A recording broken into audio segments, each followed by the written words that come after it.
நடந்துகிட்டு இருக்கு. கூடிய சீக்கிரமே அது என்னைக்கு எப்போன்றதெல்லாம் நான் உங்களுக்கு அறிவிச்சிடுறேன். பட் அதுக்கு முன்னதாக நீங்க எல்லாருமே கொண்டாடி மகிழ்வதற்காக நம்ம தமிழக வெற்றி கழகத்தினுடைய கொடியை இன்னைக்கு நான் அறிமுகப்படுத்தியிருக்கேன்.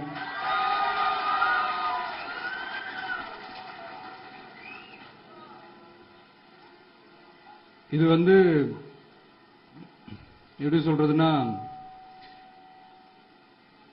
ப்ரோ, அதாவது என் நெஞ்சில் குடியிருக்கும் என்னுடைய தோழர்களாகிய உங்க முன்னாடியும் சரி, என் நெஞ்சில் குடியிருக்கும் தமிழ்நாட்டு மக்கள் அனைவரும் அவங்க முன்னாடியும் சரி, இன்னைக்கு அந்த கொடியை அறிமுகப்படுத்துறதுல எனக்கு ரொம்ப ரொம்ப பெருமையா நினைக்கிறேன்.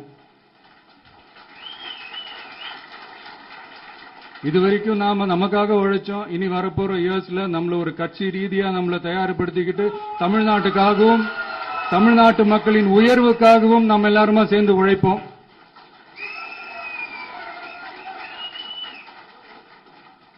இந்த புயலுக்கு பின் அமைதி ஆர்ப்பரிப்பு ஆரவாரம்னு நம்மளுடைய கொடிக்கு பின்னாடியும் ஒரு இன்ட்ரெஸ்டிங்கான ஒரு வரலாற்று குறிப்பு ஒன்னு இருக்கு.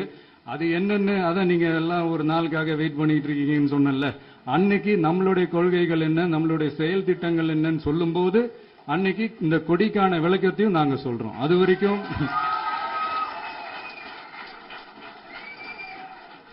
ஒரு சந்தோஷமா ஒரு கெத்தா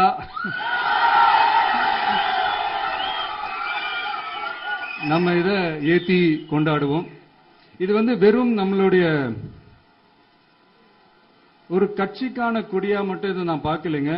தமிழ்நாட்டோட வருங்கால தலைமுறைக்கான ஒரு வெற்றிக்கான ஒரு கொடியா தான் நான் பார்க்கிறேன். இது உங்க இல்லத்துல உங்க உள்ளத்துல இதெல்லாம் நான் சொல்லாமலே நீங்க ஏத்துவீங்கன்றது எனக்கு நல்லா தெரியும். பட் இருந்தாலும் அதுக்கான அந்த முறையான அந்த பெர்மிஷன்லாம் வாங்கிட்டு அந்த ரூல்ஸ் அண்ட் ரெகுலேஷன்ஸ் எல்லாம் ஃபாலோ பண்ணிட்டு அனைவரிடமும் தோழமை பாராட்டி நம்ம இதை ஏத்தி கொண்டாடுவோம். சரிங்களா? அது வரைக்கும் கான்பிடண்டா இருங்க. நல்லதே நடக்கும். வெற்றி நிச்சயம். மீண்டும் சந்திக்கும் வரை நன்றி, வணக்கம்.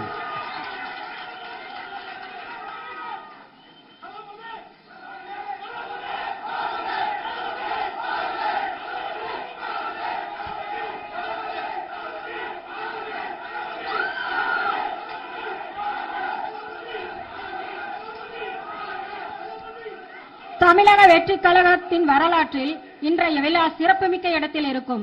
நமது தலைவர் அவர்களது வார்த்தைகள் கோடான கோடி தமிழக மக்களுக்கு கழக தோழர்களுக்கும் மிகப்பெரிய நம்பிக்கையை விதித்துள்ளது. அவருக்கு எங்களது நெஞ்சார்ந்த நன்றிகள். இனி விழாவின் நிறைவாக நன்றியுரையாற்ற வருகிறார் கழக கொள்கை பரப்பு இணைச் செயலாளர் திருமதி தாகிரா. அவரை பெரும் உற்சாகத்துடன் அழைக்கிறோம்.